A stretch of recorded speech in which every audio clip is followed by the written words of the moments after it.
Right, well, the showbiz world lost yet another legend when it was announced on Monday former Strictly star Len Goodman passed away aged 78.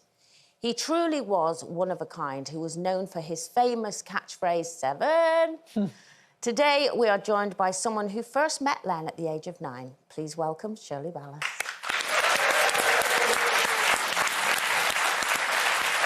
Thank you, Shirley. Thank you for coming in to talk about Len on must be such a hard day for you and such a shock when he passed away. I think it's very difficult for all my particular industry because I have my own industry, we have Strictly and Dancing with the Stars, but I've known him from a very small child, and I have a lot of good friends in the industry who we all loved Len. He was a really big part of our lives. He was an icon in humour. He could make the rain go away. He was such a beautiful human being. And you say you've known him a long time, since the age of 9. I never realised. When I was judging, he was out on the circuit. He was either demonstrating or judging, was when I first met him. And then, of course, later in my career, I trained with him. He was probably responsible for, you know, saying to me, Shirley, you can take your work seriously, but stop taking yourself so seriously, because I was such a, you know, a person who wanted to learn all about the technique, and he taught me more about the human spirit.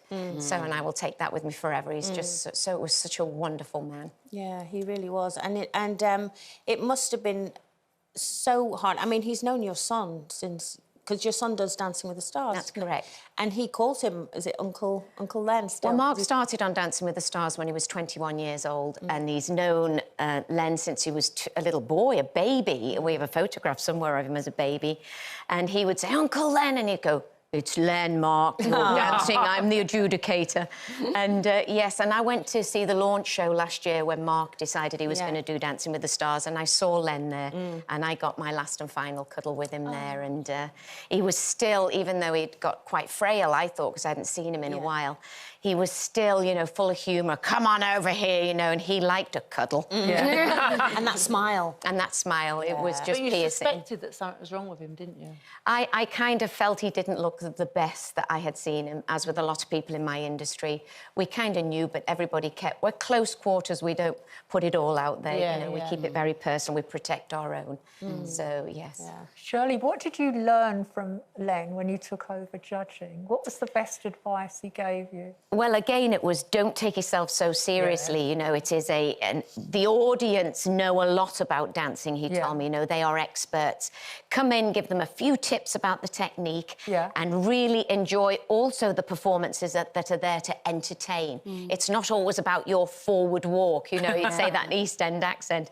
And, yes, I got a lot of tips from him at the very, very beginning. And, of course, throughout my life, I learned so much about him. What was this stuff he taught you about hands? Because my hands are just like sitting at the end of my arms and they're not very elegant. Well, he always wanted graceful finish at the ends of your hands, you know. A graceful finish. And my partner, Corky, you know, he was a little bit more stiff, and he'd say, sausages, boys, they look like sausages, get rid of them. So, yeah, he was... right to the ends of your fingertips, to the way that you interacted with another human being. He was the life and soul of the party. And he's been such a massive part of your life for such a long time. So what's your sort of one takeaway thing in terms of your career? Because he sort of trained you as well, prepared you for competitions. That had such an integral part of you as a dancer, in terms of in the dance world as well. So what kind of thing do you think he's left you with? Well, one takeaway? He never called me Shirley. He always called me Twirly Shirley or Curly Shirley, and that's why I did my hair extra curly for today. And I wore my black dress today with all these little red hearts, so they represent all of the Strictly dancers and all of the Dancing with the Stars dancers. So all my little hearts are thrown to him today. He taught me a lot, you know, about dancing, about the industry, about how to, when things go really low for you, how to pick yourself up, how always to walk into a room with a smile because there's somebody always worse off than you. Wow. And our job is to really make people smile, irregardless of how we feel, irregardless of what we're going through. And that's what he did. He did it for all of the profession that I'm in, my own industry. And you... You were on before to talk about some of the trolling that you received as being part of Strictly. But you're returning, which is fantastic. We're Very, really very happy. excited. We're very so excited to have you, but we love you, don't we? Yeah, You're just absolutely. like such a fantastic So what were all judge. these stories about you not going back? What were you doing? Do you read the press? Do you believe everything you read in the press? Newspaper editor. Don't read it in the press. If you Well, don't you're- hear it from me personally, you know it's a load of rubbish. Hey, Shirley, holding out for more money, though. Absolute not true.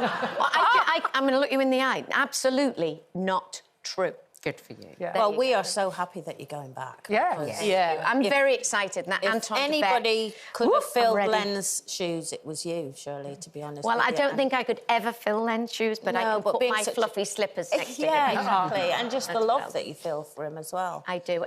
Something, actually, that I never realised, and you told me today, another secret talent that he had, really, was his poetry. Len wrote poetry and he wrote rhymes for people when they got married. He was just always thinking of something that was rather quirky. May I read just a few lines of a little poem that he had? I think you'll enjoy it. To market with my brother Jim, when somebody threw a tomato at him. Tomatoes don't hurt, he said with a grin. This one did. It came in a tin.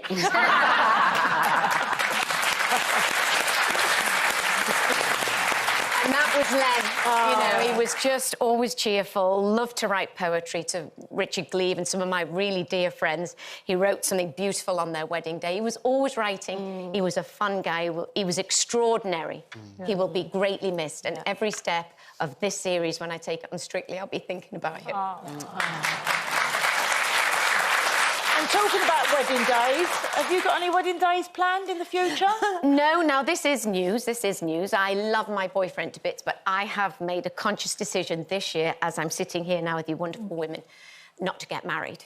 So I have... Is there a reason for that? I just think that we're in a good place. Our relationship works. And I think, as my son said, well, it was you who was pushing to get married, Mother, let's face it. So I just think I want to be able to up and off to the United States and stay here and go there and be where I want to be. Not that Danny would ever stop me doing that.